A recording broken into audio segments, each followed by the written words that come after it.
Welcome back to the deep dive. We're here to take your stack of source material, often dense, sometimes contradictory, and really just extract the precise insights you need to walk away informed. Quickly and thoroughly. Exactly. Today, though, we're doing something a little unusual. Highly unusual, actually. We're not looking at market analyses or political briefs. Yeah.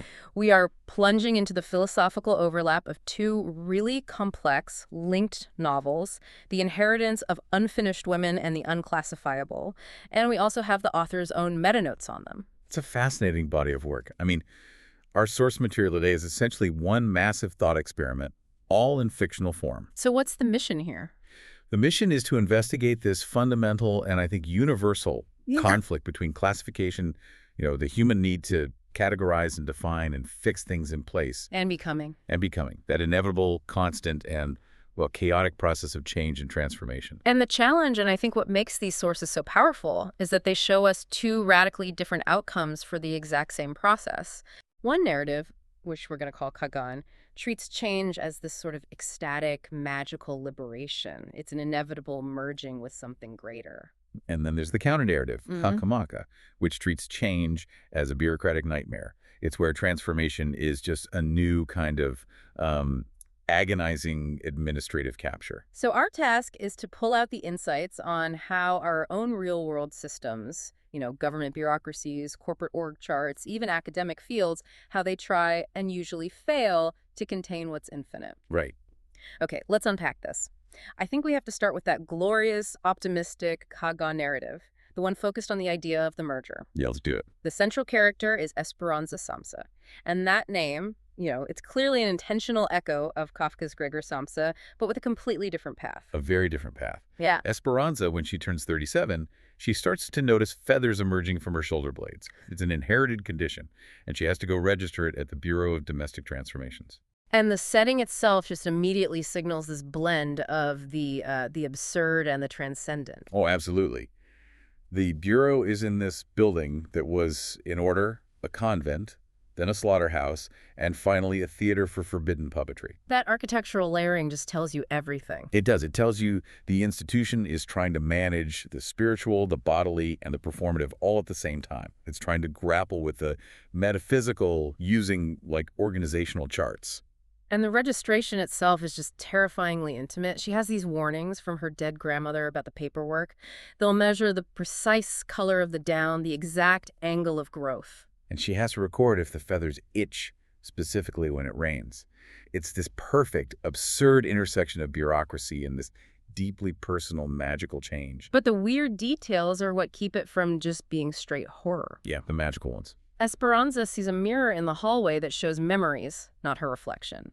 The clerk is writing with this phosphorescent green ink, which is the color her mother claimed she saw right before she transformed.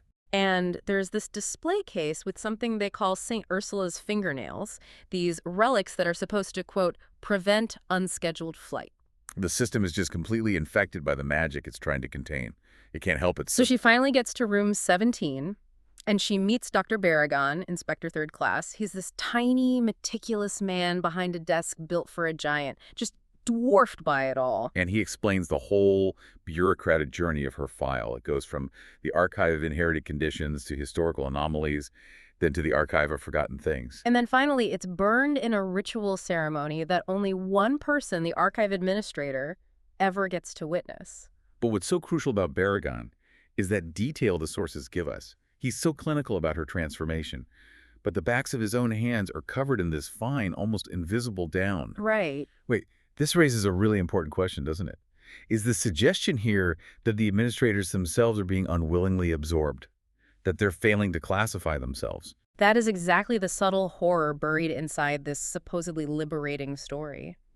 Barragan is so busy documenting everyone else's change that he completely fails to notice the quiet transformation happening to him. And the sources even mention he keeps a photo of his own mother face down on his desk. Yeah, because he can't bring himself to look at what she became. Something so magnificent, it just shattered the neat little administrative box he built for her in his mind. But for Esperanza, this isn't a horror story. It's a fulfillment. She's a Type 7B. Her family line, they all eventually transform into different kinds of trees. And they join what they call the walking forest, or El Pueblo de las Mujeres que Cambian. The process is so total that her final status is Type 7b, full transformation category, transcendent, and that officially exempts her from any more monitoring. She's free. So the key takeaway from the Kaganen view is that classification, in the end, is just irrelevant. The process of becoming, the change itself, is so powerful it absorbs the system. Precisely. Esperanza becoming a tree, and then the Bureau and the archive eventually merging into that same living forest. It signals that change isn't a problem to be managed, it's a homecoming. The bureaucracy doesn't win. It just becomes part of the nature it was trying to catalog. It's a beautiful, if kind of unsettling idea of just surrendering to this inevitable positive force. It is. It's incredibly optimistic. This idea that if we fully commit to transformation, the system designed to hold us back just dissolves into nature. But the source material is very careful to show us the residue, the parts of reality, and the human mind that refuse that kind of magical merger. And that brings us to the Kamaka narrative. The dark mirror, where change is just a terrifying new form of documentation and entrapment. And this is where we shift focus to a character known only as Classifier K at a place called the Institute. It's much older, much colder than the Bureau. And far more terrifying. Because while the Bureau was focused on classifying subjects like Esperanza, the Institute is obsessed with classifying the classifiers. It's pure self-referential bureaucratic paranoia. And the core principle of this place is just chilling. K's supervisor H states it very simply. The procedure is the purpose. The purpose is the procedure. So his whole life is just recursion, processes that exist only to justify other processes. And the transformation here is, it's a kind of textural horror. K realizes that one subject's emerging wings aren't made of feathers at all. They're made of thousands of sheets of paperwork. Paper wings, made of his own denied forms and appeals. Exactly. The documentation isn't just about him. It is him. The Institute's processes are literally making him into the thing he documents. Text starts developing under his skin. Subcutaneous text, like veins made of ink. It's such a powerful metaphor for how, when you live by the procedure, the bureaucracy doesn't just manage your life, it literally colonizes your body. And his alternate self, the one he finds in room 419, confirms it. He says the Institute eats reality and shits paperwork. It's a machine for converting messy, living existence into neat, dead files. But the genius of K's survival is that his bureaucratic mind finds this one single impossible loophole in a perfectly closed system. This is where it gets really interesting. The administrative terror is all centered on this one form, Form D7.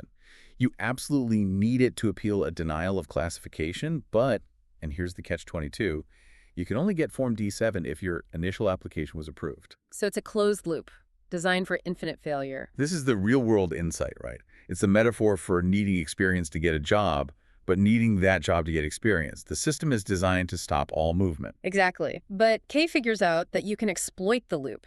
He achieves this kind of anti-freedom, he calls it the deferral. By continually filing appeals that are never fully approved or fully denied, he forces the system to just keep him in process. He uses its own momentum against it. So the key pivot here is that he's neither successfully classified and trapped in an archive, Nor is he completely destroyed and consumed by the bureaucratic void. he managed to just suspend himself, permanently in the queue, forever pending. It's a survival mechanism. He doesn't transcend the bureaucracy. He uses its own procedural weight to achieve a kind of permanent suspension. So now we have two totally different forms of resistance. Esperanza's surrender and merger, and Kay's defiance through permanent deferral. And now we have to synthesize them, because they actually come from the same place.